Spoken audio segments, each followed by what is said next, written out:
Introducing a horse to a saddle for the first time, I don't always let him check it out like I'm letting Cadbury do it here, but he is very curious and he pays attention to a lot of stuff. And since he has been so freshly wild in this video, I figured if he's willing to check it out, play with it a little bit, then I might as well let him check it out and gain some confidence before I just go ahead and try and throw it on his back. And you can see right there, he kind of nibbled at it, licks and chews a lot, nibbles on it, licks and chews a lot.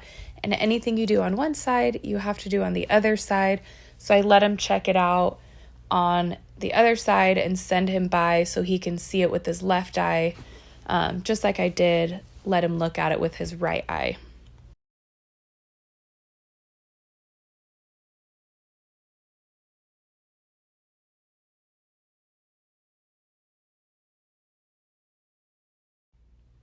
Excuse my amazing Western outfit, but it's hotter than Hades here in Mesa, Arizona, and I don't care. I wasn't doing any riding. Let's just get right into it.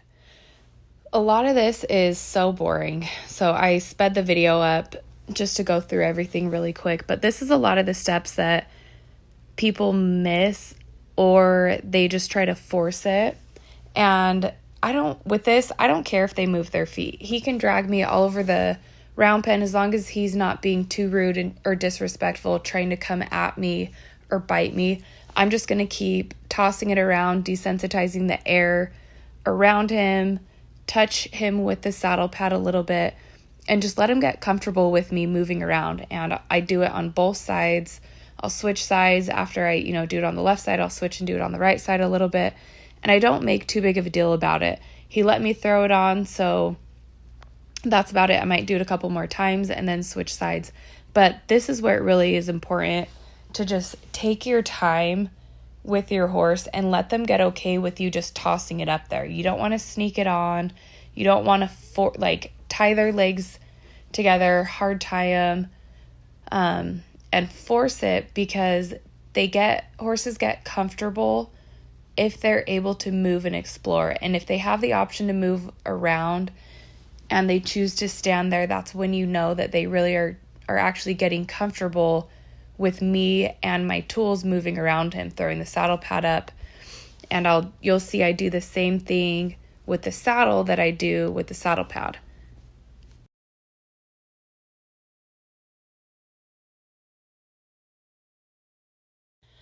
Now introducing the saddle. I don't start with the saddle pad on the horse because when you're first introducing it, you end up tossing the saddle up there a few times and they may jump out of the way.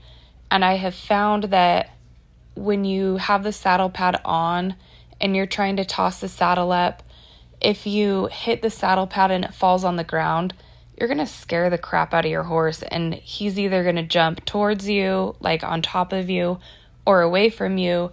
And it's just an added scary object that you don't necessarily need to do yet. That being said, that is dang sure one of the desensitizing things I do with horses is once he is really comfortable with the saddle pad being thrown up on him, I will purposely push it over the other side or have it cockeyed so when he takes a step, it falls. But this horse isn't ready for that step yet.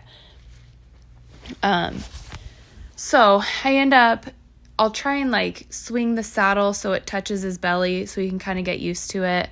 And same thing, if he wants to move around right here when you're getting it up there, I do just kind of let them move around, but I don't commit to putting it up there until I know he's going to stand quiet, because it puts me in a vulnerable spot if you're trying to hold the saddle on his back at the same time he's trying to move around. So I'll just touch it with him and push the saddle into his body until he's okay with me, throwing it up there. So now that he's quiet with me throwing the saddle on there, then I will put the saddle pad on. And I had to readjust everything with this saddle. His girth was a lot smaller than the last horse I was on. The breast collar was absolutely giant on him. So you can see I am definitely taking my time adjusting everything.